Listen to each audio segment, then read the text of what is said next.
Hello and welcome to Yap Island, the podcast talking all things romance, but where the hosts can never agree on what's toxic. I'm Amanda. I'm Antonia. And today we're talking all things Heated Rivalry, episode 2, Olympians. Housekeeping, we might yap all the way to the cottage, so if you haven't finished the full series, pause here and come back later. I've read all the books, Antonia has read none. We might mention them, but honestly, not too much. We will swear, but if you're watching Heated Rivalry, my guess is that's absolutely fine. And lastly, if you could, we would love it if you could follow us everywhere. So on wherever you're listening now, on Instagram, TikTok and Threads, we are at Yap Island Pod. You can also find me at Amanda is Obsessed. And Antonia, where can we find you? Antonia is the drama. Because she is the drama. Okay, I think that's us covered everything, isn't it? Yep. Yeah, okay. Let's get on to Heated Rivalry. Okay, I'm going to set the scene. We left off last episode, Antonia, with you saying that their relationship is Ilya giving the orders and Shane taking them. Do you stand by that? 10 toes down on your statement? Stand by that. Okay. I would like to enter into evidence this episode 2. Look, if Jacob Tierney is taking it seriously... No, it is war. The minute you came for my sweet Ilya Rozanovs, you declared war, and I have done my research. Okay, this opening montage quite clearly shows that Ilya motherfucking Rozanovs is down bad. He is really texting Shane. He's like getting responses until it becomes sexual and then nothing. And this goes on for 2 years. I still can't believe that it was 2 years. I know. 2 years, honestly? and the man. The best thing about all of what happened during those 2 years is his English. It improved. And those damn messages. Oh my God. Like, how Shane was able to deny him, like, it could not be me. I would have been legs akimbo by the first one. Exactly. I'm sorry. 2 years of these beautiful messages. I love when you describe things that are wild as beautiful. It's my fucking favorite thing, Antonia. He's like, want to come while you're in Boston? And you're like, stunning. Give him the Pulitzer. Say more. Oh, but he's not. Shane is not saying say more. Shane is just like text back, ghost. Text back, ghost. And you can see Ilya getting like more and more anxious about this. Like the chewing. Don't you think as well that made even things more appealing or more fun for Ilya? Oh, part of the game. Yeah. I'm not saying he's the type of guy that likes chase, but I'm not saying that. And this may be the first time he's ever actually had to. Yes, I think so. Because I haven't read the book, so I don't know if they actually go through all the relationships that he had before. But from the show, we know that he had a relationship with the guy Sasha. Yeah, with Sasha. And then he has that relationship with Svetlana, but it doesn't seem to be, it seems to be like off and on. Friends with benefits. Exactly. Yeah. So, yeah, I do feel like that guy is not the usual guy that goes after someone. People usually go after him. Yeah. In the books, it's very much like, he goes out to a club, he takes someone home. He goes out to a club, he takes someone home. Like rinse, repeat. Okay. And, you know, when you have a face like that, a salary like that, and an accent like that, I don't think anyone is saying no. No. Yeah, I agree. Oh, that damn ass. I'm stealing that first episode. That ass should be in the Louvre. Put it in the Louvre. Exactly. I'm sure everyone would be traveling to go see that museum. I would be setting up a tent. I live here now. Mona Lisa, who is that person? Ilya Rozanovs, beautiful ass, yes. Stunning. Give me 14 more. But he's so down bad. Even Marlo notices. Marlo is like, this Montreal girl really fucks you up, man.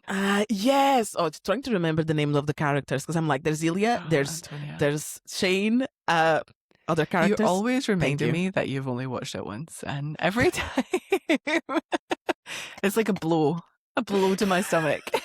Hey, I think I've watched twice that episode. Get her a blue Peter bed. Yeah, thank you. I'll take it. Oh my lord. No, it's so funny that because it's around that episode, right, that we get one of the best lines. Is this the never in my life have I blushed? Yes, the Russians do not do this. Because it's around that scene where Marlo, he says like, you're blushing, Roz, and he's like, never in my life have I blushed. The Russians do not do this. I love that part. I think it's one of the best lines he could have said. Best. And I'm pretty sure, oh God, don't quote me. I'm pretty sure this comes immediately after he said, like, are you as hard as I am right now? So yes, it's the same scene. The fact that he is aroused and blushing at the same time, like, he's down bad, Antonia. He is down bad. Really is. I do have a question. Like, do you think he did that on purpose, knowing that it might affect Shane's game? Because he doesn't seem to be that guy. I really don't think, like, that's not how I take it. I honestly think that we can kind of see that, not that Ilya doesn't take hockey seriously, but he's not on a macrobiotic diet. He's still smoking.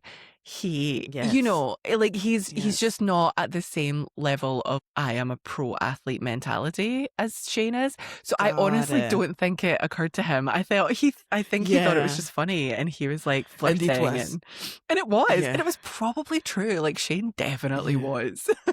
Shane definitely was. I just wish the camera was like a little bit closer. Antonia, you're such a fucking pervert. Oh my God. And it wouldn't have worked anyway, because Shane goes on to win that game. I feel like actually Shane probably took that as like fuel to make sure that he won. If he thought for a second he was being fucked with, that like it would be kind of like, I'm gonna use this to show you that this doesn't fuck me up. Yeah. And Shane is the one that texts, if you're lucky, I might text you after the game. So again, who's giving the orders? Who's giving the orders, Antonia? I need more evidence, I guess. Don't you worry. I came with receipts. I did get someone telling me this week that if people come after you after your poor choices, that's on you. That is on you, babes. These were poor choices. And this is a direct result of your actions. I've got the receipts. Go listen to last week. If you haven't already, go listen to last week. Next we get one of my favourite lines. You will murder me. Oh yes. Oh my God, that scene. I love that. I love that. It's so good. Shane is like, I'm going, come inside. What are you doing outside? And like, get in here. Yeah. And then he, like, when he throws Ilya up against the wall. He's like, why did you think it was okay to sex me before the game? And this isn't in the book, but I 100% believe with my whole heart that Shane practiced this. I think he spent, like, you know, when Ilya's in the cab texting him, like, I'm almost there. I honestly think that Shane was at the bottom of that stairwell. Like, why did you think it was all right to text me before the game? No. Harsher. Why did you think it was okay to sex me before the game? That is my headcanon. And you know what? It doesn't matter. Because it still didn't look like I'm the strongest man here. Because I'm sorry. Ilya just has something around him. Yeah. Oh my God, the way that Ilya just cuts through all of Shane's nonsense with humour. I love how Ilya is just like, you wear heart. Cut through everything, because I know it, you know it. Why are we all pretending? Yeah, because I don't think I initially took it that way, but I would definitely see Shane doing that, like practicing and Oh, and honestly. then trying as much to act exactly like how we thought in his head things were going to go. Yeah. And then he's so annoyed. I think that's why he's so annoyed, because he had like practiced it. He'd come up with like how Ilya was going to respond in his head. Yeah. And then Ilya just doesn't do that at all. And so Shane is like, oh, I'm even more fuming. and then we get, you meesed me. No, I fucking didn't. Ugh, honestly, Shane, girl, why are you lying? Exactly. He definitely missed him. And I feel like if Ilya didn't send those messages, you'd be like, why is he not sending me the messages? Oh, he would have been heartbroken. Exactly. Devastated. Exactly. Exhibit 2. I'm building a case. I am building a fucking case for my sweet precious Ilya. And also, before anybody comes for me, I equally love Shane. I adore them both. This is not a Ilya versus Shane podcast. No. Because I've seen a lot of rhetoric around that, and that's not how we fuck here. So yeah, we get to their first fuck. Oh yes, that's true. Finally. Yes. 2 years. Finally. 2 years of this. Do you know what happens? Do you know what happens, Antonia? I know, I've seen it, but tell me more, because I'm sure you have all the all the meaning behind the eyes, the hands. No, I just think it's not even like, we're not even talking micro expressions. I just think that if anybody comes to like a first time situation where like they're more experienced and it's someone else's first time, everybody should show the level of care and attention that Ilya gives to Shane. But how you can watch that where Ilya is constantly like, you still want, is okay. Is still okay. I do think Ilya is definitely the king of consent and making sure every single step is still like, you still want to do this. You still up for doing the next thing. You know? Like, I do think he's the king of consent, and no one can say something different regarding this, and I'm happy with it. But not even just from a consent point of view. Okay. Okay. He is being so gentle. At one point, he says, "It's still okay," and Shane goes, "Jesus Christ!"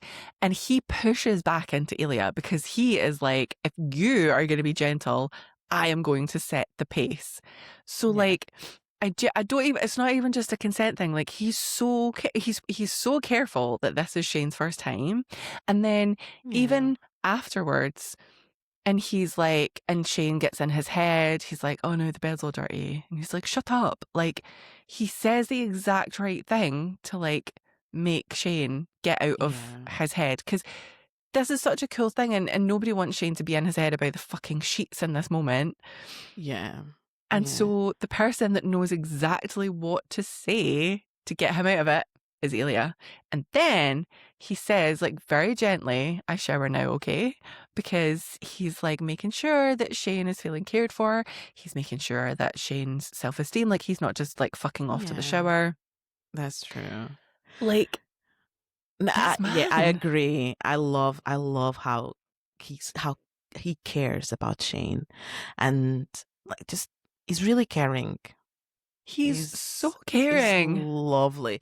He's giving the love that probably he wanted someone to have had with him. I'm not sure if I said this right. Yeah. But yeah. I don't think anyone's, other than Svetlana, I don't think many people have treated Ilya with care in his life.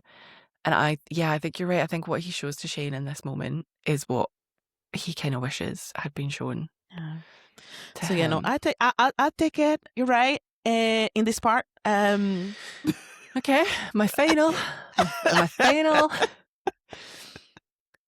piece of evidence for this scene is this is where I am convinced. I'm convinced by the end of the stairwell, they're both in love, but Shane has no idea. But I think this point right here is where Ilya is like, "Oh fuck, I have really big feelings for you," because when he says "worth the wait," and Shane does like the sweetest little lip kiss and then forehead kiss in response to "worth the wait." Beautiful. I love a forehead kiss, by the way. I think it's same. so you were mine and I will always care for you. You know? It is. It's like I don't know. It's like I think it's because it's not sexual. Yes. You know? Like yes. they just want to touch a part of you, but not in a sexual way. Like they just want to, yeah. This is why I think this and the bottom of the stairwell is why I think Shane is in love. But I don't think Shane has like any comprehension. Yeah. But I think we can see in Ilya's eyes that the minute he gets kissed in the forehead, it's like a tiny panic. And then he's like, I should go. And he gets up and he leaves. And so again, I just don't think that you can say that Ilya is the one in charge when Ilya is the one that is besotted the first, and he knows it. Yeah, that's true as well. Yeah, look, I think we will definitely have some scenes happening later where there are loads of orders, which will make my point, and that's the only part where I felt like where I felt. But you can't take that scene in a what do you call it? Oh my God, what's the word that I'm looking for? You can't take that scene without the context. So you can't look at that and avoid. All of this lays the foundation for their relationship, and their relationship is what plays out later. So I'm putting in the groundwork to give you the context to realize that you're wrong.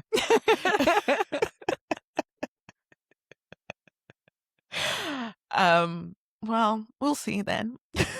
We'll see. Okay.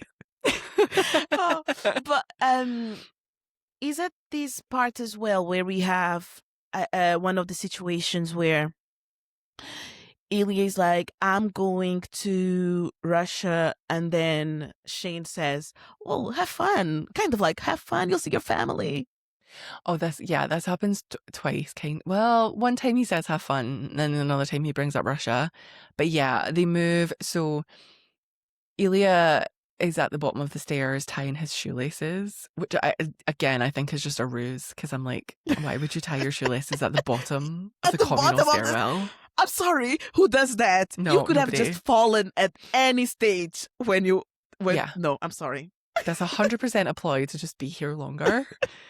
Yes. And then, yeah, he's tying his shoelaces, and Shane is like, oh, I'm super psyched about Russia. Like, my folks are gutted they can't come because they support me and they're going to wake up at 4 a.m.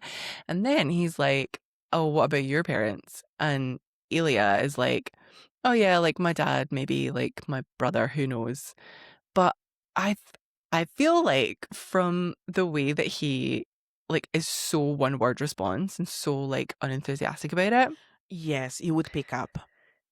You should pick up, right? Like there's definitely I mean, you can, because like his face is not like the way he speaks, his face is telling you something that is uncomfortable. Yeah. Unless Shane could be so much in his head that he thought, oh, maybe our relationship is not in talking about our lives. But then why bring it up at all? You know, I mean, I guess hockey is the thing that they have in common, and so like the next hockey thing is the Olympics, and so. But I genuinely think this is just a case of Shane is like, I think, oh my God, 24 at this point. I believe you, yeah. Like 23, 24. And I genuinely just think this is a case of like, his parents are great.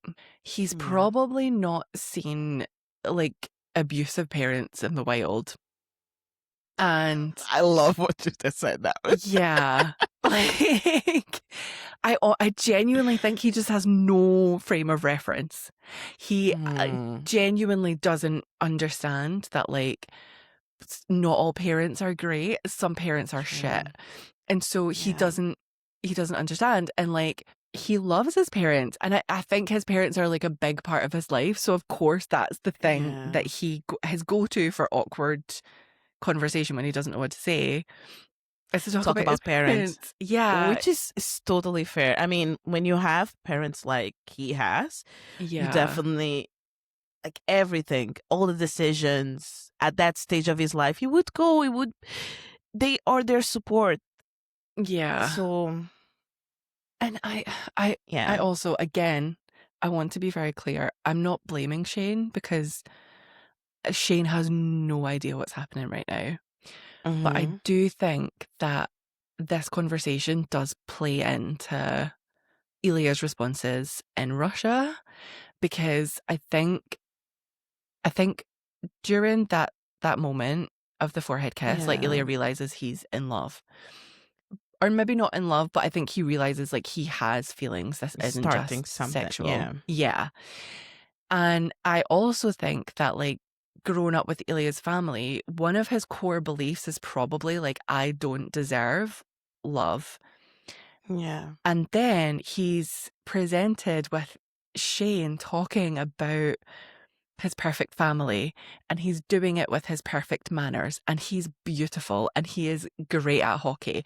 And so Ilya feeling like he doesn't deserve love, I definitely feel like he thinks he doesn't deserve someone as perfect as Shane on top of that. Yeah.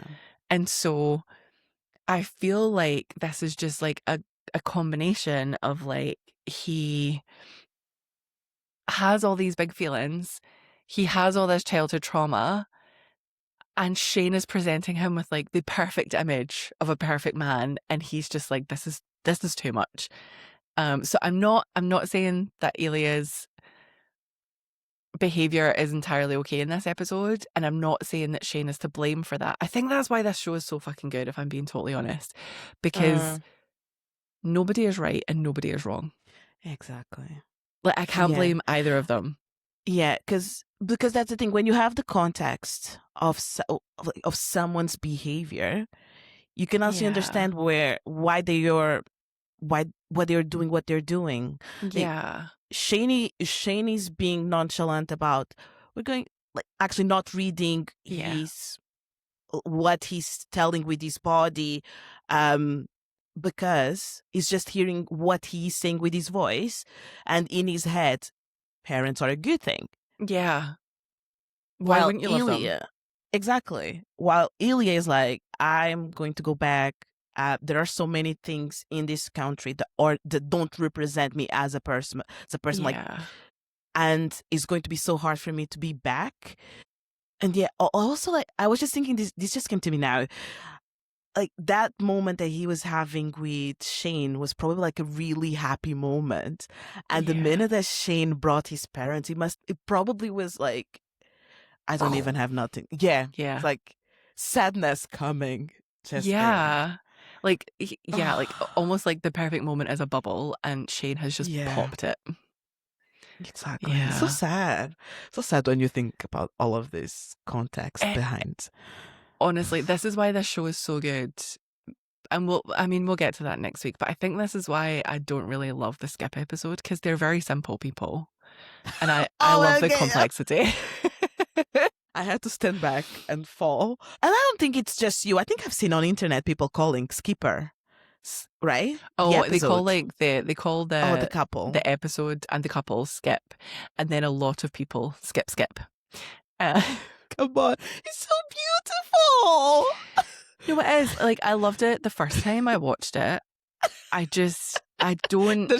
I'm not sure you can mine it. Yeah, I don't think I need to find subtext or, and again, this is not a shade to the actors, because I think the actors do an incredible job. But I just mean the characters are so much more simple than Shane and Ilya, and I think that's why I love Shane and Ilya, is because they're so fucking complicated, and I just adore it. One thing I will blame Shane for, though. What? Actually, I'm going to blame Shane for two things. First of all, you've never Wikipedia'd this man. You've been... Oh, yes. That's ridiculous, right? Like, you don't know his mother's passed away. Like, come on. Come on!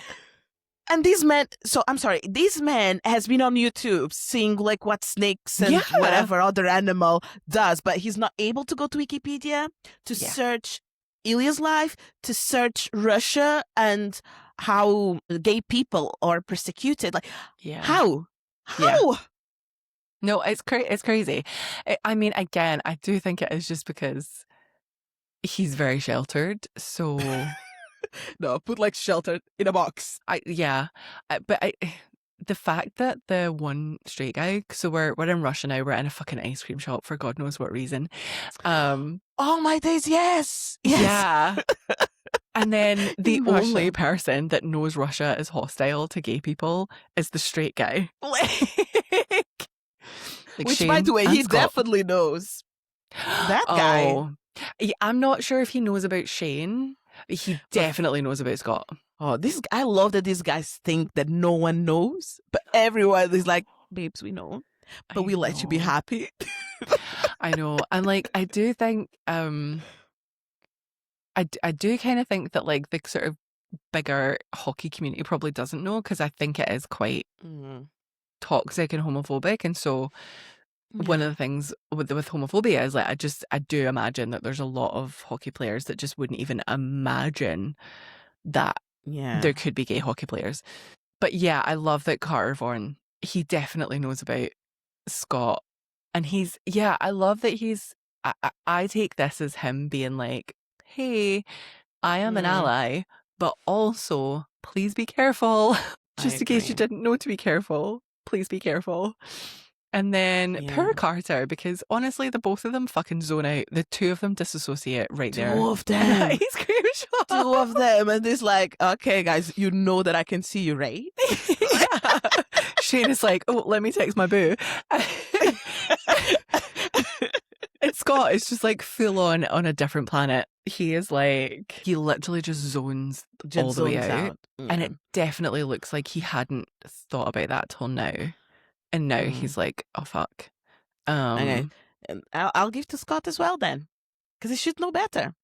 Yeah, they both honestly should have done a quick Google search. I mean, it sucks that there are places that you have to know that. Like, it sucks that those places exist.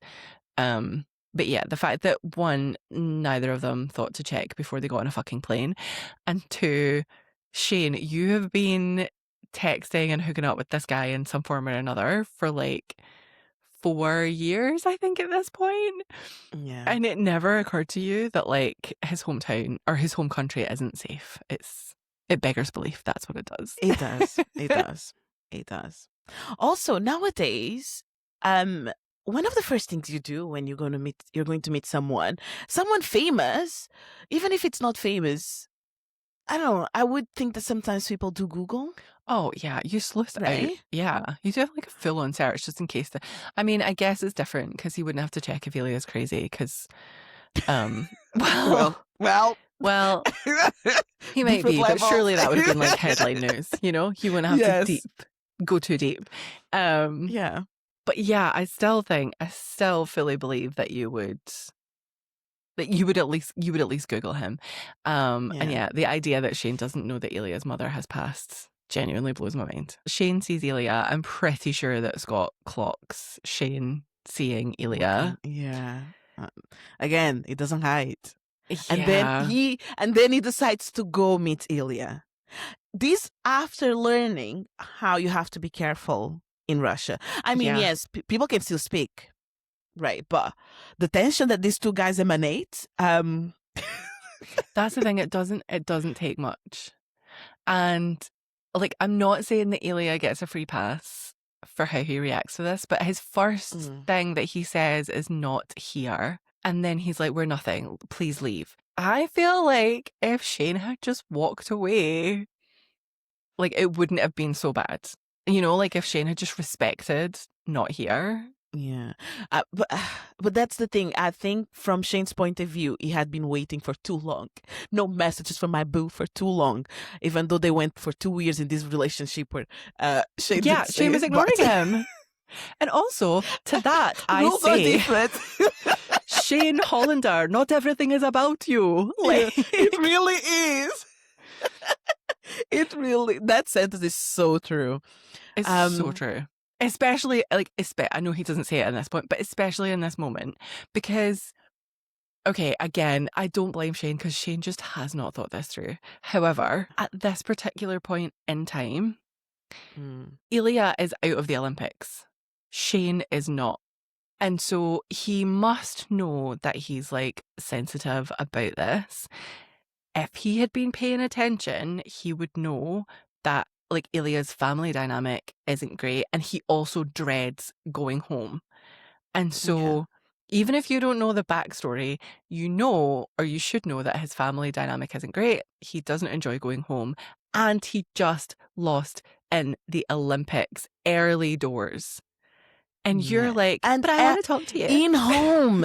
In your home country. Yeah. The pressure that must have been on Ilya because he's like the fucking global superstar of hockey. Exactly. And like, okay, and again, I don't want to go too hard for Ilya. However, at this point, we know that his entire family loves to tell him he's a piece of shit, while also taking the money that he earns from being exceptionally talented at something. Yes. And now, in Ilya's mind, they've been proven right. So in Ilya's mind at this moment, it doesn't matter anything that he's achieved in the MLH. All that matters is that they're right. He's a piece of shit and he lost what he believes at this point in time is the most important hockey game of his life. He's shamed his family. He's shamed his country. And it's all because he's not good enough. And he's terrified that someone is going to notice him heart-eyeing Shane. Yeah. And all of a sudden, like, his home country will become unsafe for him. And he tries to say, like, not here. Like, he tries to shut it down. Yeah. Immediately. Yeah, Shane just... He doesn't pick up on any of that. It doesn't pick up on anything. Like, I think any person in that situation, even if they feel entitled to some feedback because of the time, because that's the thing. I think I'm starting to contradict myself. Because the thing is, in their relationship, you're right, is a lot of Ilya tries and then Shane sometimes says something, sometimes doesn't say something. Yeah. But Ilya just takes it. Just takes it on the chin. He doesn't be like, no, I want you to also be like this to me. Because that's not, like, that's the thing. He doesn't say it's not fair. It's just like, well, that's how you love me, or that's how much you're able to give to me. That's what I'm going to accept. And that's actually really sad. But yeah, he is used to the crumbs. That's it. He's really used to that. And the fact that Shane is not able to see that he has done that in the past. And then in that moment, someone is telling you with their whole body, we can't talk about this here. Regardless of what you think you're entitled to, you would just listen, right? Like any other person would be like, okay, maybe let me take myself away of the situation and maybe later on we can talk. To give Shane his dues, to defend Shane a tiny little bit here, I do think there is an element of like he is scared for Ilya. He has all of a sudden found out, and I'm pretty sure there's like a thing in the book where he's like nervous that Ilya is going to like hook up with someone and get caught and then not be safe. So I do think there is a tiny bit of him that is just really, really scared, and he's trying to like put his mind at ease that Ilya is fine and that he's okay. But still, it's not about you. No, and I'm not gonna lie, Ilya's been living in like his whole life in Russia. Yeah. So he kind of knows. Yeah, he knows exactly what to do and what not to do, and he doesn't you're need this the guy only who one just that doesn't know. Shane, you're the only one that doesn't know. You don't need to be my savior. No. You just figured it out. Probably you don't have a plan. Like, you don't have a plan that is useful to me. Oh, Shane. Again, I'm coming back to my Ilya defense because we then get Ilya being absolutely shit-talked by his dad fixing his tie, and he treats his dad with such kindness. Like, he is so kind to that man who is awful to him. You could see that he wants to care for his dad more than he cares now because he physically can't be in Russia He can't be all there. the time. Yeah. But when he realizes even like how that disease is actually going, Yeah. that must be just so harsh for him. It's awful. And he's so like when he sees his dad like saying the thing about, did your mother tie this for you? And he has to remind him like, Mama's dead. Yeah. And then he's like, I meant your stepmom. Like, he doesn't insist, no, you didn't. He just lets this man keep his pride and everybody pretend that he meant stepmom. But then he ends it with saying, we should go to the gala where you're going to introduce me to the minister, because he knows that his dad can't even remember in this moment where the fuck they're going, what they're doing. Yeah. And he manages to remind him in the most gentle way without making his dad feel bad about it. And I just, like, this is after his dad shit talked him, after his dad told him that, like, leadership was the problem. It doesn't matter that your goalie is injured. Doesn't matter that the team, didn't click. That's your fault that the team didn't click. I guess his dad doesn't understand what team means. Yeah, I guess. In the book, Ilya says, like, because his dad says something like, well, whose job is it to make them click? And Ilya thinks the coach.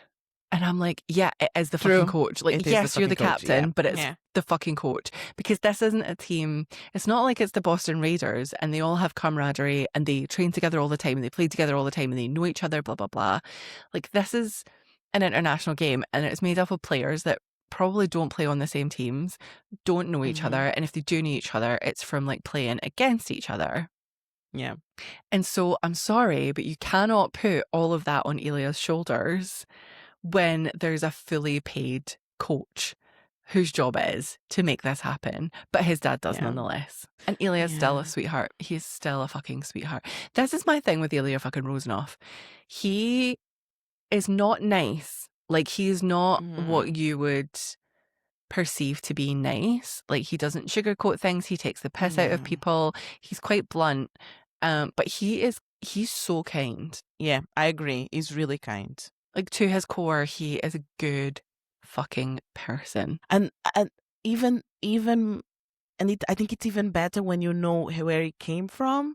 Yeah. And you're still a really kind person. Yeah, in spite of all of this, he has like retained that about himself. I know who else is perfect.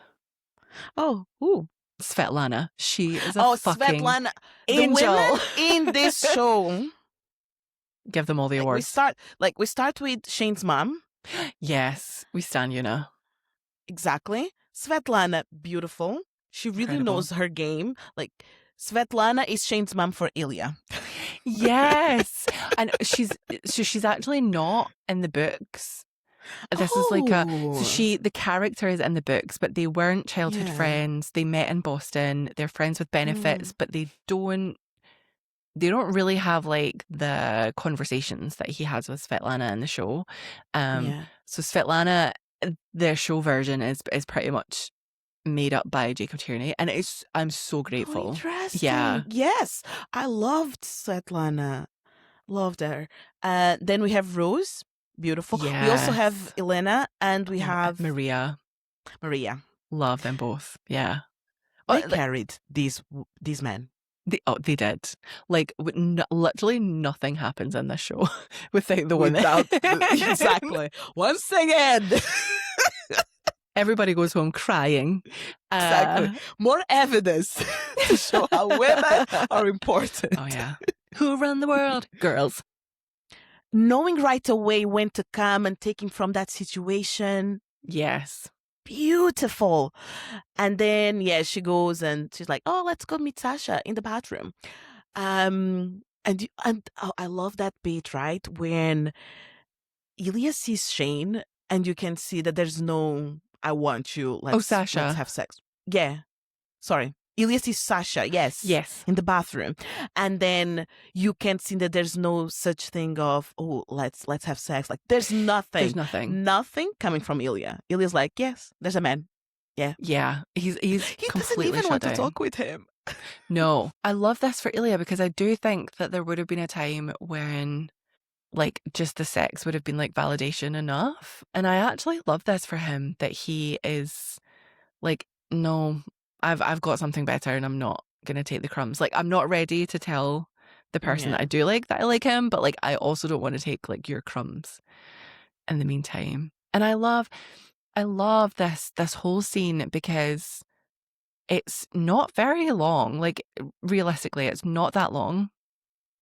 But in this scene, we get Svetlana rescues him without any pomp or circumstance. She does it in a way that like nobody is going to be like, oh, he needed rescued. Yes. She just sweeps in, takes him away. And then she like talks us through how he's going to win the Stanley Cup next year. But again, she's like addressing the fact that Ilya feels shit about himself and his skills, but she's not doing it in this like pity party. It's not like, oh, was you? Let me like, you know, kiss the boo-boo. Like it's, you're a badass.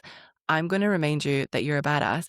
And then she seals it by saying, and you'll do it a year sooner than I bet my father that you would. So she's then reinforcing this fact that like, this isn't just, I'm telling you this now because you need to pick me up. She's saying like, my money is on you. My faith is in you.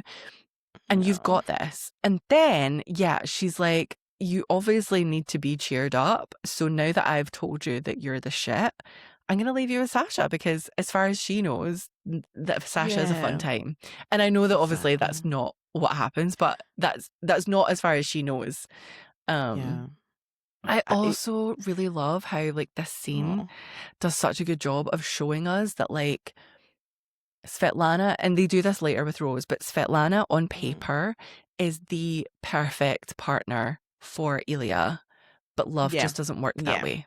Like, Svetlana has everything. She's hot, she's Russian, she knows all his history, she knows how to cheer him up. They obviously have great sex. Like, I know we don't hear that, but it's quite clear that they have great sex.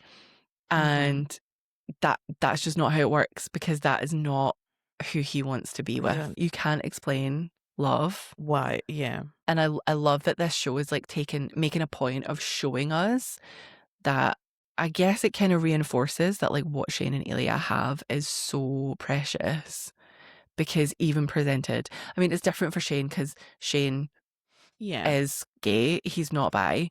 And so a woman was never going to be his perfect partner. But that's not the case for Ilya. Like Svetlana is perfect for him. Would have been, But she's not Shane. And our boy Ilya does want Shane. He wants him so badly. But do you know who can fuck off? Sasha? It's Sasha. Sasha can fuck right off. Like Sasha and his fucking snorting coke, his roaming hand, which I'm sorry, you can see he doesn't, like he's not interested and you still put your hand on his crotch. Like, do you know who's not a consent king? Sasha. Sasha's not a consent king. It wouldn't surprise me at all if that's where Ilya learned that consent is so important. How he should. Because Sasha definitely just treats Ilya like he can do whatever he wants. Yeah. I mean, they are in the bathroom. Anyone can show up. Anyone can walk in. Anyone. No. And that room was filled with people that know his dad, both their dads. You know, they're really important people. And Ilya's famous. Like, if anybody saw them, it wouldn't be like, oh, I hope they don't recognize us because everyone would recognize Ilya. Disgrace. A disgrace of a man. You know, thankfully he does finally fuck off. And then Ilya reads the text that Shane sent him earlier. And I actually do think that this is the first time that Ilya has been able to bring himself to open this text because I agree. All the other times we see them texting, we get the text on screen as the person who's in the frame opens it, and that's the first time we see that text on screen. And so I think Shane's probably texted him. Ilya's not been able to bring himself to open it, and it's not until he's faced with what he doesn't want in Sasha that a little bit of his want peeks through, and he opens that message, but he can't do anything about it. Do you think as well was also from Svetlana's speech of, you have to stop caring about what your dad says. Like, you have to care about you. That's such a good point. Yeah. Sasha comes and he actually says he doesn't want Sasha. He doesn't want anything that Sasha represents. It was time to go back to the man who actually brings him to what he wants, to the future. Yeah. I mean, I don't think at that stage they think about future. I don't think he even knows.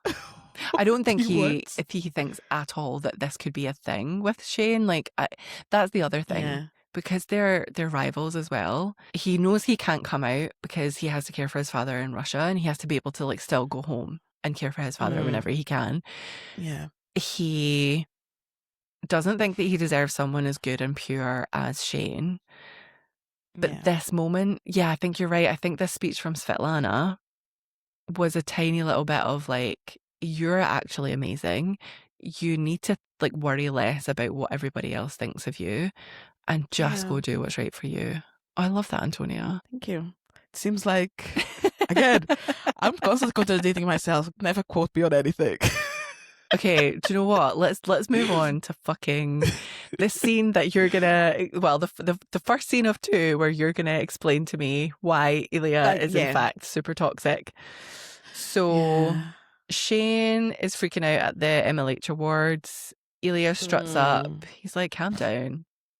They do their cute little thing with the selfies. Oh my God. And touching him in the back when he basically didn't talk with him the whole time. I was like, Antonia. fuming. Okay, first of all, Shane ignored him for 2 years. It's been like 3 months because I'm pretty sure the Olympics is in like February and the MLH Awards I think are like May, June. So don't fucking come at me with, after ignoring him when this man has been ignored for 2 years. 2. In my defense. Go defend yourself. No, it's not even a good defense. Say it with your whole chest. No, it's not even for that. In my defense, I was seeing things from the point of view of Shane. And how mad he is. I do get, because I feel really bad for Shane because he's so upset. But I do think that I'm like, again, he's not practicing what he preached. Like, you've... True. You're annoyed that you're being treated the way that you've kind of treated him sometimes, and I don't know if that's fair. No, it isn't. Again, that's the thing. That's how...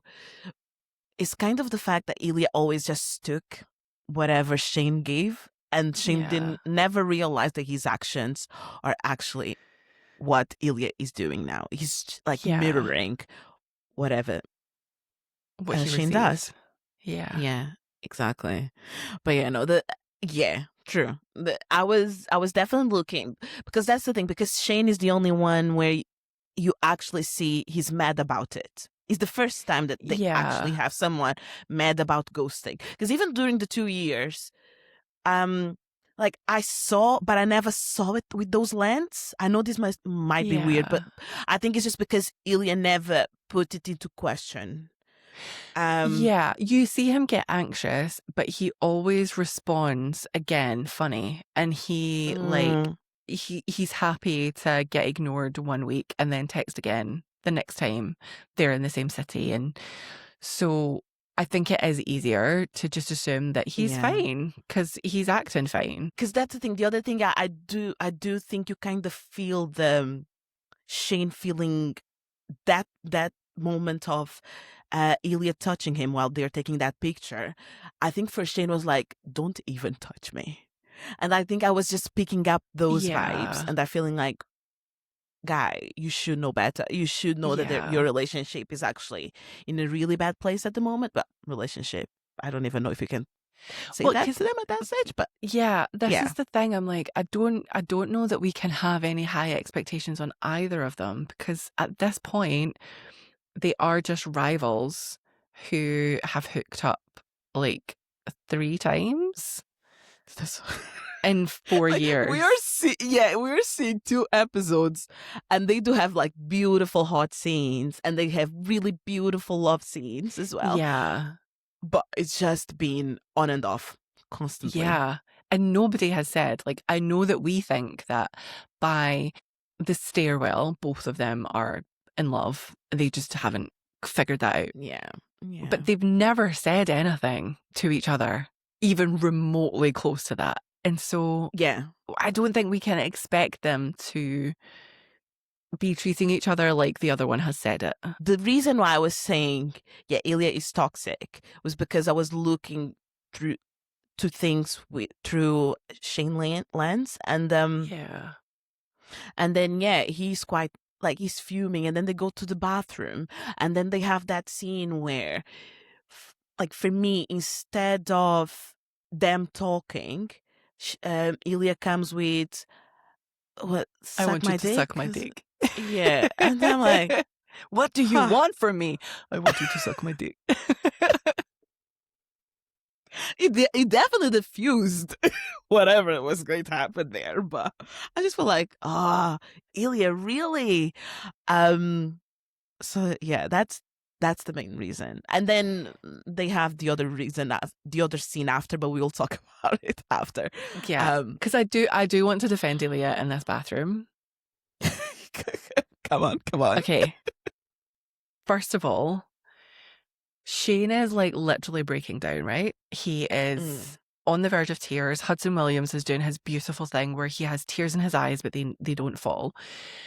But they are in the middle of the MLH Awards, and they've just presented this award together, and they will have to leave this bathroom and go face the rest of like their hockey world. So I'm sorry, Antonia, but they cannot have this conversation here.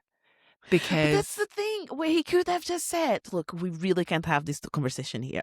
And you honestly think that would have calmed Shane down the way that he does get calmed down by Ilya's actual response? Because he could have said that, but it would not have had the same effect. But also, number two, they can't have that conversation yet because neither of them is having that conversation with themselves. Like, at this point, that's so neither true, person has actually figured out their feelings. Yeah. And if you can't, like, if you can't know yourself, you can't talk about yourself and your feelings with the other person.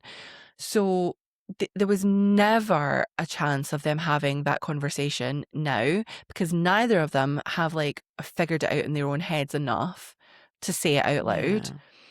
And even if they had, I do not believe that would have calmed Shane's nervous system the way that he does end up getting calm. Because well, Shane, get over yourself. I don't even think get over yourself. I think I can see why he's super upset, but Ilya knows that he can't walk out of this bathroom that upset. And what is the language that they both can speak to each other? Like, they cannot speak in feelings yet. They just can't speak their feelings yet. But they can speak the language of love, which I mean sex. And so diverting it to sex, I genuinely believe, Antonia, that is exactly what Shane needed in that moment, and Ilya delivers it. I hate it. But you see the tension leave his body. He starts off where he's like, why don't you suck my dick? And again, I think he needed to like explode. I think he needed like a release. And then Ilya does the whole like, why don't you ask nicely? If you want me to get on my knees on this dirty bathroom floor and suck your dick, you'll have to ask nicer than that. I just felt like the whole scene was really not it for me. Why? Just all felt so wrong. But why is it wrong? He's mostly because I wanted, I wanted better for them. I wanted them to be able to just talk about their feelings at that stage. But they can't, even if it's not in the, Antonia. but that's the thing. Yeah, but that's it. That's it. And are you genuinely telling me that if you were in their position at 23, 24 years old, that you could have had that conversation? Because I sure as shit could not have. No, like, I'm not saying that you need to have the whole conversation about feelings, but I just feel like it doesn't need to be the let's have sex now instead of But that's what I'm saying. Talking even a small thing. What else would have gotten Shane to calm down the way that conversation got Shane to calm down? I don't know. Like, just because you don't like it doesn't mean that it's not what Shane needed. And I do think it's what Shane needed. Yeah. Because that's the thing. Like, I just don't like it. But it did calm him down. But it also just showed to me how, at that stage, their relationship needed so much work for them to actually be able to understand where everything is coming from. Because the thing is, sex still didn't fix anything. Still didn't fix those feelings. I'm not saying that it fixed those feelings. I think it definitely fixed the moment of like having Shane be able to go back outside and face everybody. I'm not saying that it fixed anything else, but also, one, it's episode 2, it can't be fixed yet. And 2, well, if we're talking about episodes, then no, but that's the thing. Like, it cannot be fixed yet. But 2, I think the reason that I love this scene so much is because I believe it. Like, there's so many romances and there's so many movies and so many books where the thing that keeps them apart is a plot device. I have to suspend my disbelief to believe that the thing that is keeping them apart in this moment, because we're only 2 episodes in, is real. I don't have to suspend my disbelief with these two. I genuinely believe that a Russian hockey player with massive childhood trauma, speaking in a foreign language to him, like speaking in his second language to him, would not be able to process his feelings enough to speak about them in English with this man that he thinks is too good for him at the age of 23, 24. And I genuinely believe that Shane needs time to process all of his feelings. In the moment and after the moment, he needs time to go away and sit with them and let things percolate before he can actually like act on anything. And so this scene for me gives me exactly what I want from a romance. There is tension, there is conflict, but I 100% believe it. And I don't dislike either character for their behaviour. I'm saying their behaviour is not perfect and their behaviour needs work, but I am rooting for both of them so hard. And I think that's why this show is so fucking good. Yeah. That you can see even behind all of the things that they are doing wrong. You fully believe them. Like, there's no way that Ilya as a character would have been able to handle this any differently. There's no way that Shane as a character would have been able to handle this any differently. But still, they somehow find a way to like meet each other. And actually, I would argue that Ilya is working harder for Shane in this moment than Shane is working for Ilya. Because I mean, Shane is not actually giving anything. He's not trying. He's just trying to get something from Ilya. Well, so I can agree with that. That's the thing. Like, I don't know what he needed to say. I'm not that. Like, I have not analyzed these characters in that way. Well, that's a you problem. I take it. Because that's the thing. I can agree with what you're saying. I can understand. Yeah, I just feel like sex. I think that's it, because sex didn't solve anything. Even if that was what they needed at that time, it was kind of like, why then? Why don't you actually want to try and understand what you both want from this? They're 24. Shane didn't even realize he was gay until Ilya came on the scene. They are rival hockey players. They don't believe that they can ever be together. So there's no fucking way they could have had a different conversation in this moment. That just doesn't, it's not possible. And sex does solve it. And sometimes, like, again, like, maybe this is where we differ. But sometimes when you're an overthinker, you just need something to get out of your head and into your body. And for some people, that's exercise. But another good way to do that can be through sex. And I genuinely think like activating that side of Shane where he was forced to think about his body rather than his mind. Again, I think is 100% what he needs in that moment, and Ilya manages to deliver it. And so in the book, we see this scene originally from Shane's POV, but Rachel Reed did write like it's called the Vegas remix, where she does this whole thing, bathroom to penthouse from Ilya's point of view. And Ilya is actually like devastated this whole time, and he is looking beyond his own devastation to make Shane feel better, because he doesn't want Shane to feel this way.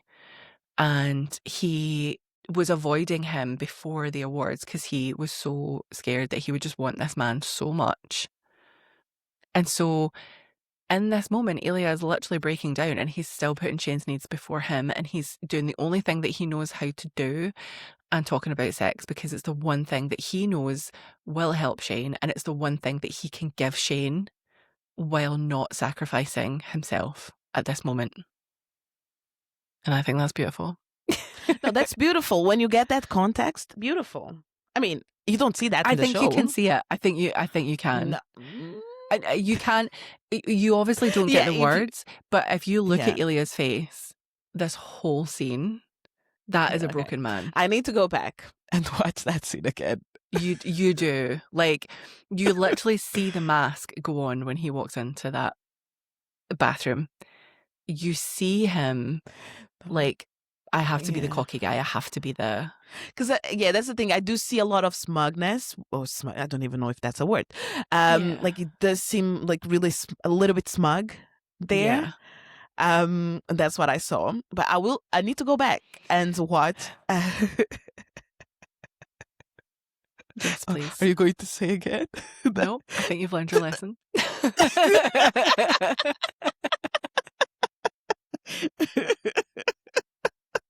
Okay, shall we get to the penthouse? Yes, let's go to the penthouse. Okay.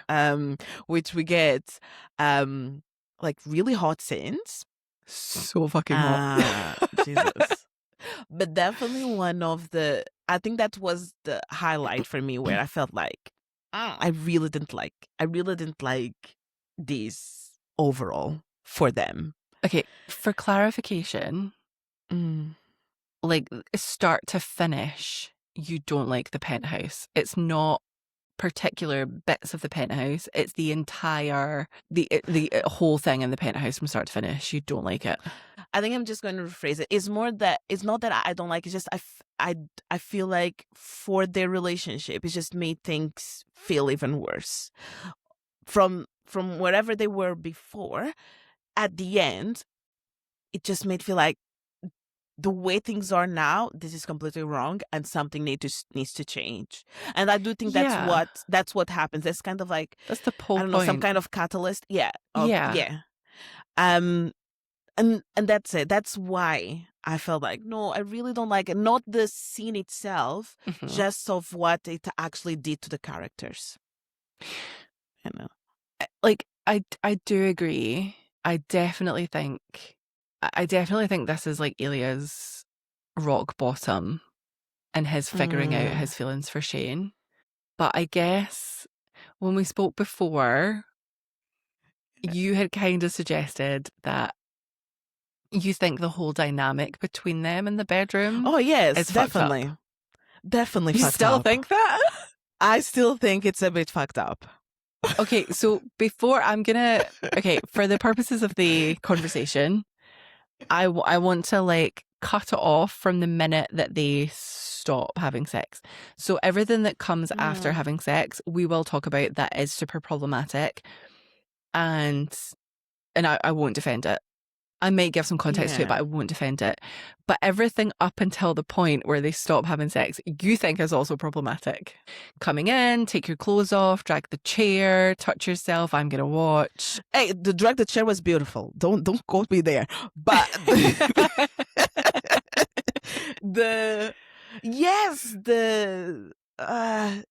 take your clothes, when I know that, like, Shane definitely knew that they were going to just have sex, when I was just like, I know that you needed to do that to calm him down. I can accept that he needed that to calm down. Fine. In the bathroom, fine. Oh, but then you still decide the best thing to continue doing is to have sex. I feel like, okay, babe, but they're 24. Look, okay, context is needed. 30s. Antonia was a child bride at 24. You got married at 24, didn't you? I think so. If you say 23, I will actually fucking die. No. It was 24. Okay, yeah. So Antonia was a child bride at 24. So Antonia probably was having very grown-up conversations about feelings and dynamics, and you did this and it hurt me, I'm so sorry. I did that and it hurt you, I'm so sorry. Let's be very open with our wants and needs and blah, blah, blah, blah. I, on the other hand... So I was ashamed in this situation. No, not like you're neither of them. You are fucking. You're Hayden. You're fucking Hayden and Jackie. Well, yes, that fourth kid there. Yeah, like.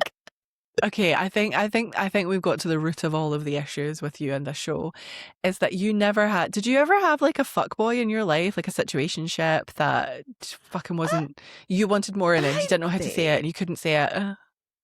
I did. No, not in that sense.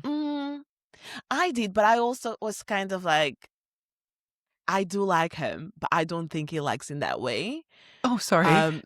This girl knew her worth at 24. No wonder she can't fucking relate. Love that for you, babes. Hate it. Hate it for the rest of us.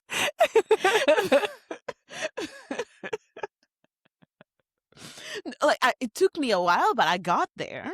Right. So are you saying that the times that happened where you were dating someone or hooking up with somebody and you wanted more, but you understood that they couldn't give it to you, you just went your separate ways, no drama? No, of course there was drama. And there was not an understanding of, like, it was not, he can't give me this. No, it was not like he can't give me. It was more like, why doesn't he want to give it to me? Well, I guess it's just... That's the like same playboy thing, babe.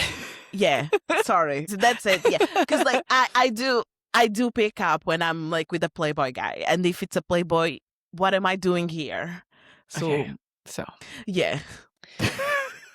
I was the person who was desperately waiting for the situationship to turn into like real love, and I couldn't possibly have said that out loud. So I was constantly just doing things that like they might perceive as me wanting that, but like they probably weren't. Yeah, like I legitimately at 24 years old, there's no way that I could have had a conversation with somebody that, from Ilya's perspective, if I thought this person was like way better than me, that I didn't deserve them, that they were perfect and I was trash, there's no way that I had the language to like have a conversation with them about that. And from Shane's perspective, this is his first romantic relationship that he actually wanted to be in. Yeah, in the book he has girlfriends, but he could not be less arsed about them. You're in this relationship and the guy that you're with cannot convey his feelings, so you don't know if he has them, but you just know that you have them. And you're both jocks, like you're both hockey jocks. Yeah. So, like, babe, you're asking for the impossible and you're putting standards on them that are literally impossible. At 24 years old, at 24, babe, I am turning 40 this year and I don't know that I could have that conversation. No, fair enough. That's the thing. Because I think that's what we came to, right? Because I'm thinking of not like standards, because I did make loads of mistakes. I still like was really in love when it was really stupid to be in love with someone that was a playboy. But yeah, that's the thing. I would be expecting someone to be like, let's talk about it, when they're not really there. They don't know how to. They don't know how to at that stage. But they're also like, and again, I'm not saying this is okay, but again, boys are socialized differently to not talk about their feelings. And so that's another layer. Yeah. Yes. When it's two men, nobody is coming to the table. I mean, I was not coming to the table as a woman back then, to talk about my feelings. But yeah, like one, as men, they would have been socialized differently. Ilya's family definitely was not talking about their feelings. And then Shane is a boy, so like it just is different. And then I'm not saying it's right, I'm just saying it is. It is different, yeah. And then in the hockey world as well, where everybody's like, bro, dude. Like, those fucking jocks aren't talking about their feelings. So, babes. No, I think you need to chill. No, I get it. I get it. But yeah, but then we go to that scene when they have sex. Mm-hmm. And Ilya's like, take your clothes, touch yourself. Mm-hmm. And part of me just felt like there was a part where I see Shane feeling like I'm probably wrong, and it is fine. But it did seem there was a little bit of, I'm not sure if I want to do this, but I'll just do it because Ilya wants. Genuinely, that's not how I took that scene at all. I think he's taken aback to begin with, because that's not like, normally Ilya would like go to him and kiss him, right? Like, Ilya's always the one that like goes to Shane and kisses him. So I definitely think he's taken aback. In the books, he's like, when Ilya says take your clothes off, he's like, oh, I thought he would do that for me. And so he's like a little bit confused. And then when Ilya is like, get on the bed, touch yourself, I love that you always do it with the accent. I cannot help myself. I wish I could stop. I can't.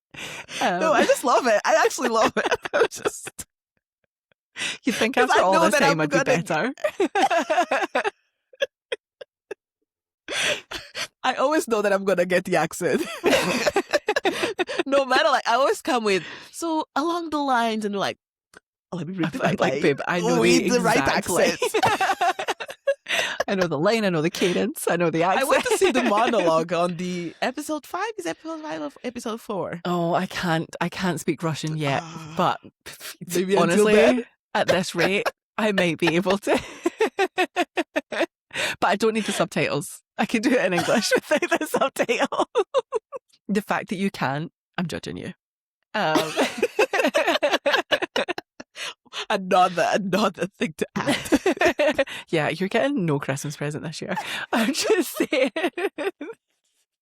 That's it. Crossed. Oh, so yeah, here's my argument why all of this is absolutely fucking fine. Is I think Shane is taken aback to begin with, but Shane is very quickly into it. And you can see that he says, like, at least give me some vodka. He's smiling. There's a little bit of laughter in his voice. Yeah. He's like, okay, this isn't what I was expecting, but I'm on board. And then, yes, Ilya is the one giving instructions. Take off your clothes, get on the bed, touch yourself.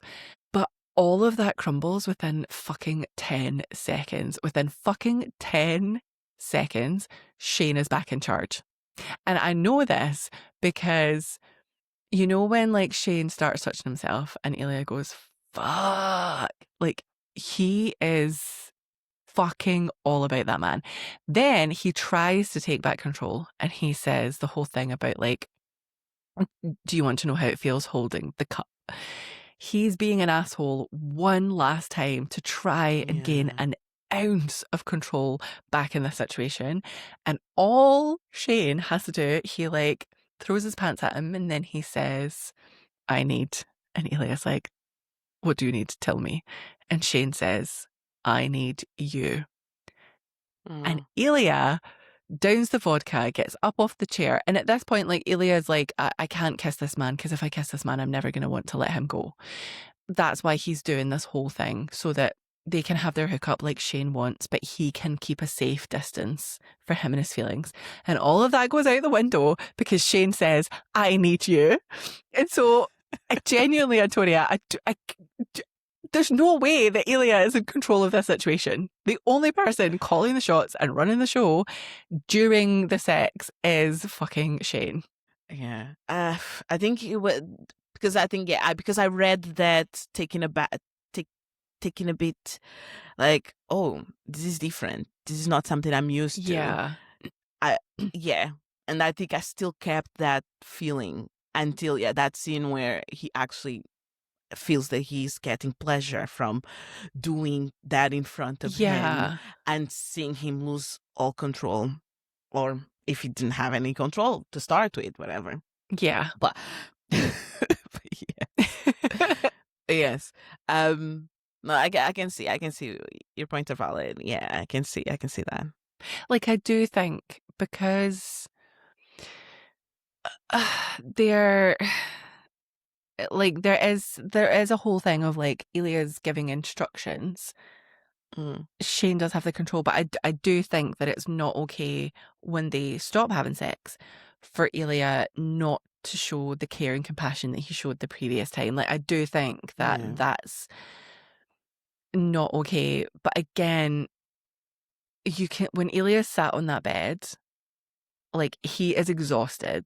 Like, he is just so broken, and you can see that on his face that he just does not know what is happening. He doesn't know what to do at that stage. He really doesn't know what to say, where they go from here. And then what does Shane do? And again, I'm not blaming Shane because I understand why he did that. Yeah. But his first fucking like thing that he says is like, "Oh, are you headed back to Russia now?" And it's just, you can literally see Ilya's last bit of resolve crumble. I really feel for Ilya. It was like, you really don't understand me. Yeah. Like, I love you and you do not get me at all.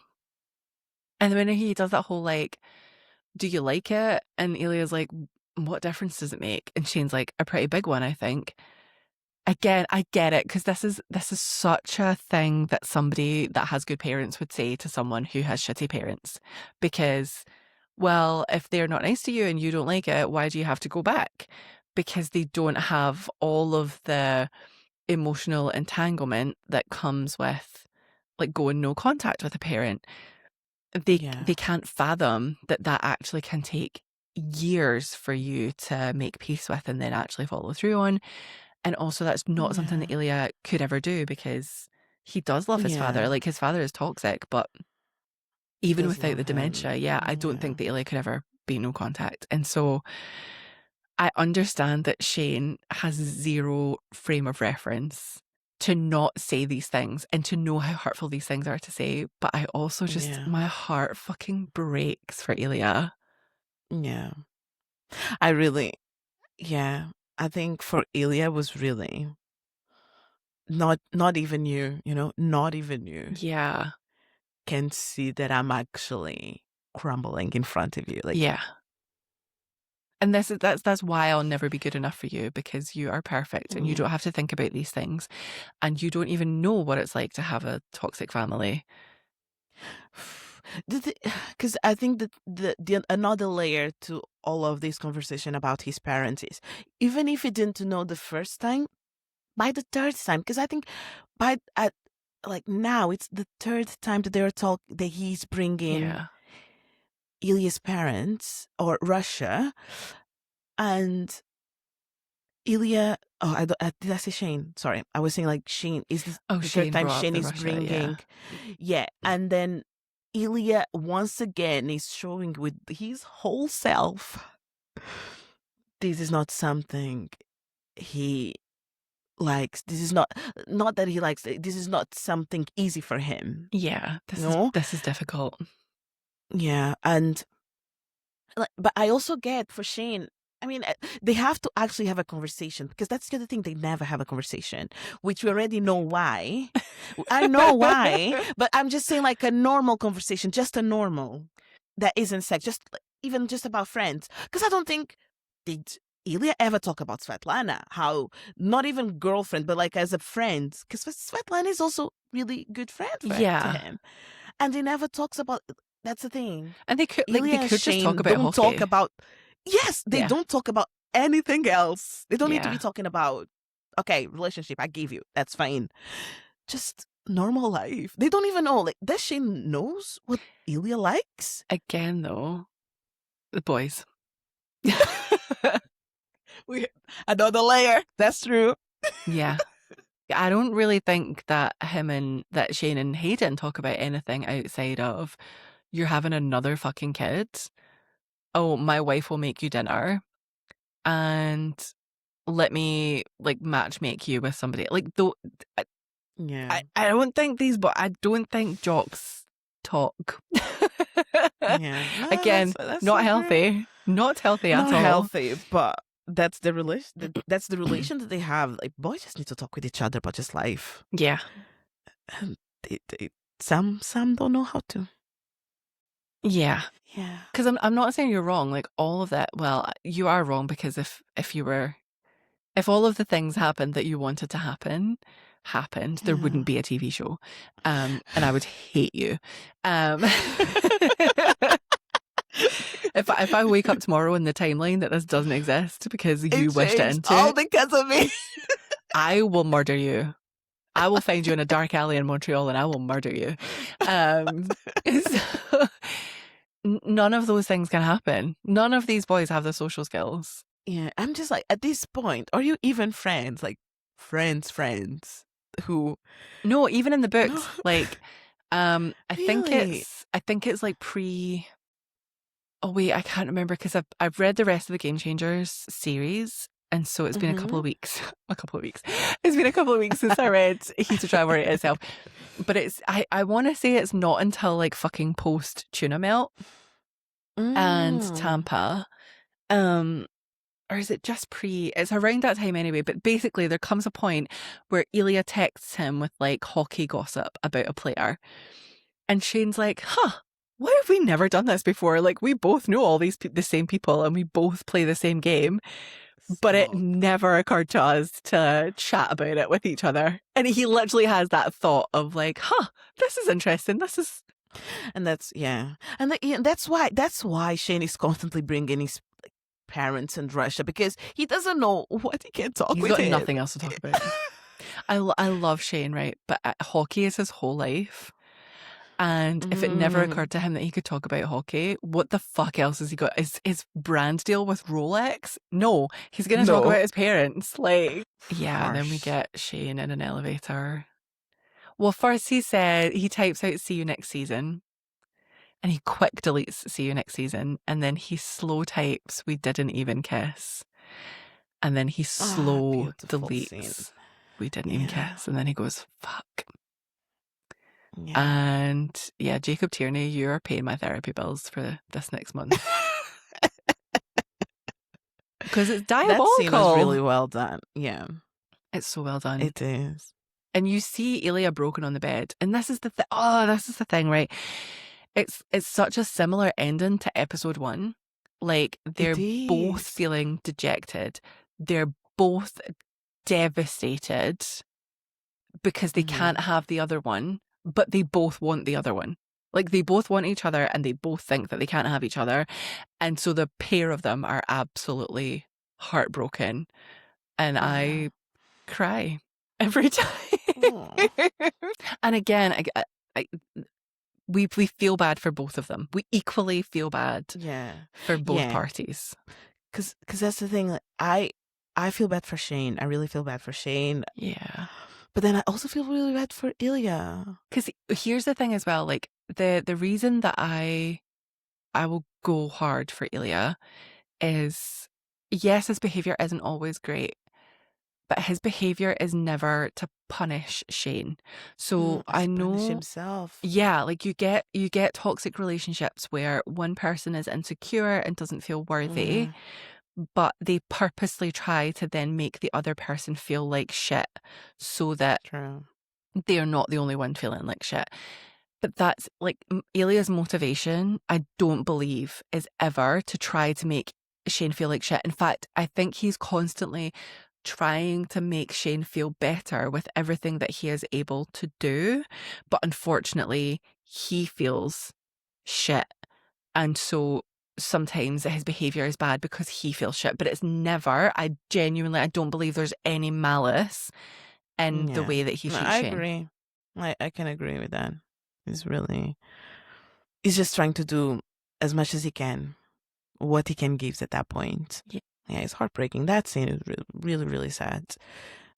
It was a good ending and definitely left me wanting more from the next episode. And then I was like, oh, why are we meeting new people? And I was so confused. I was so confused. I was like, okay. Imagine having to watch that. Well, you would have been fine. But I was about to say, like, imagine if you were watching this live when it got released in Canada or America, and you go from we didn't even kiss, you tune in the following week, and you've got fucking a whole skip episode, and then you have to wait another week till you see Ilya and Shane together again. I don't think I would have coped. I would not have coped. The first few minutes, I don't know, 10 minutes, I don't know, of the skip episode, I was like, why the hell are we we not? I need to know what's happening with them because of that ending. It was needed for the whole story. That needed to happen. So then they had that scene, that big scene in episode 5. But I could definitely understand how it must have been a pain for some people that can't do it like us. Anyone that had to watch it has my utmost sympathy. Watching it in real time. Okay, shall we head into our quickfire faves? Antonia, give me your hottest moment of the whole show. I know that I still felt like that scene, but definitely that their sex scene. There were 2 in this episode, but the part of him like touching himself and you seeing Ilya losing crumble himself. Yeah, like Jesus. I'm sorry, doing that to a man. Yeah, and you seeing like having that much power. Could never be me. Yeah, like it's rain. That's what I imagine in the books. So yeah. When we self-insert into books, that's the power that we have. For me, it's right after that. It's the moment when Ilya breaks, he stands up and he like takes his shirt off in like one fluid moment. It's not that part though. The part that drives me absolutely bonkers is Shane crawling across the bed towards him.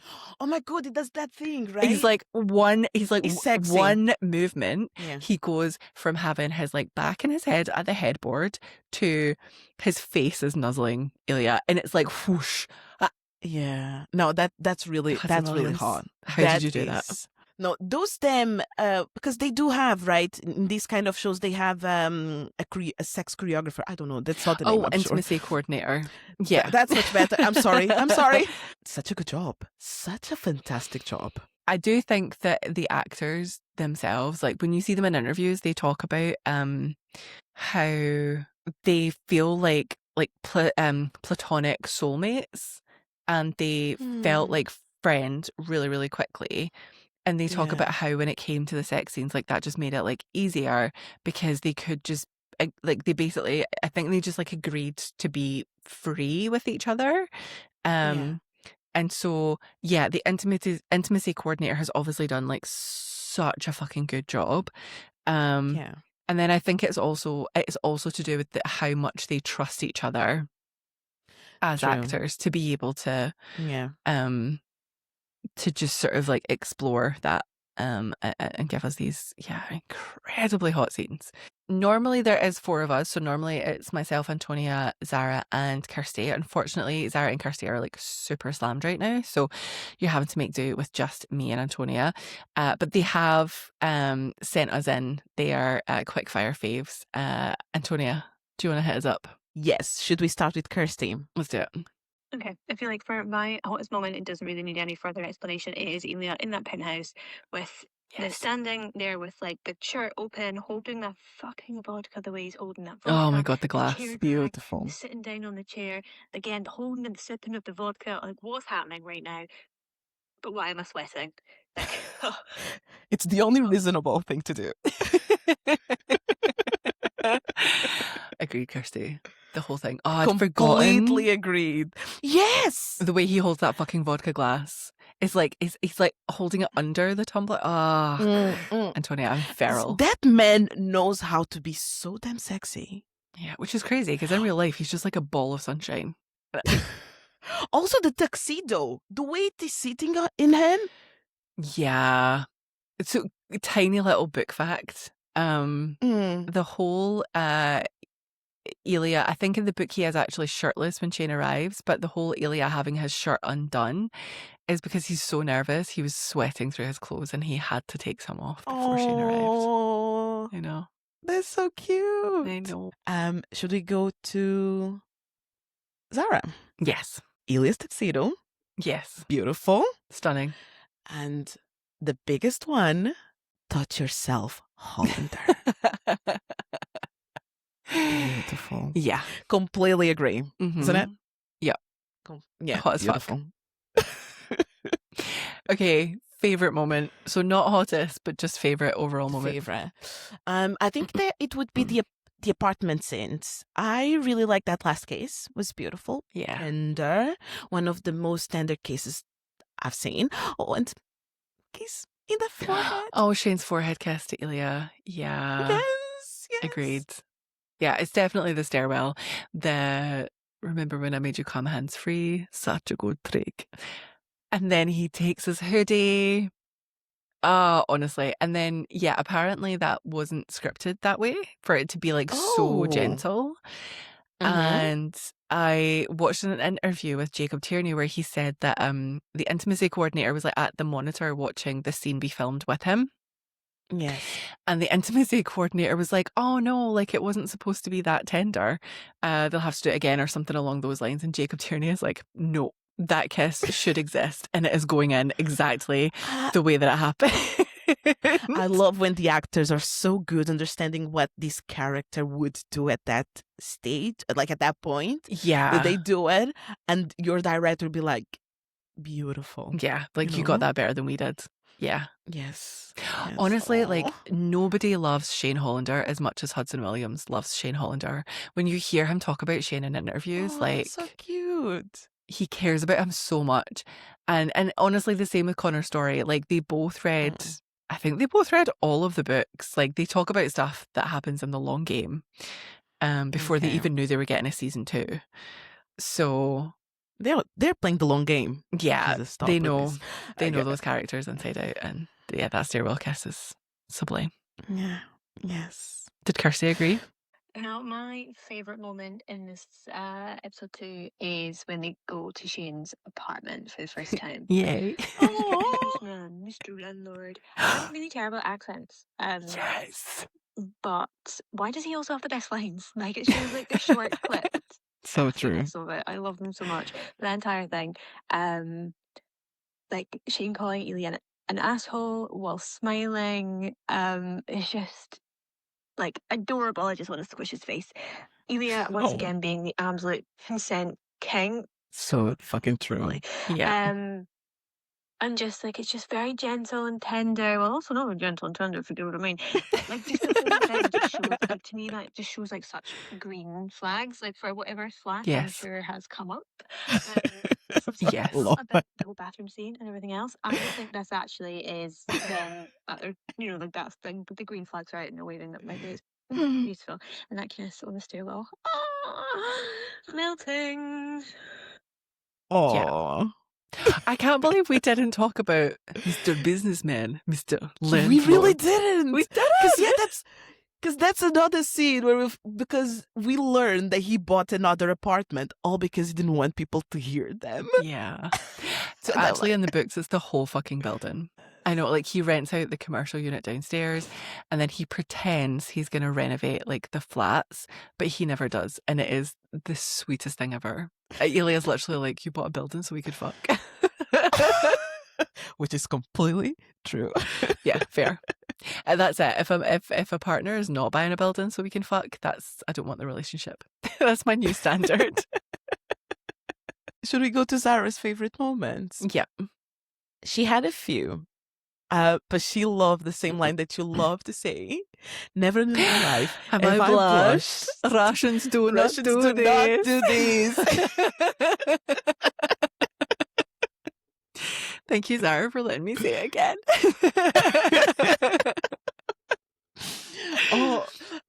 I think that's another line you also loved. You actually said that in the episode, Meeted Apartment. You will murder me. You will murder me. Yes. Maybe.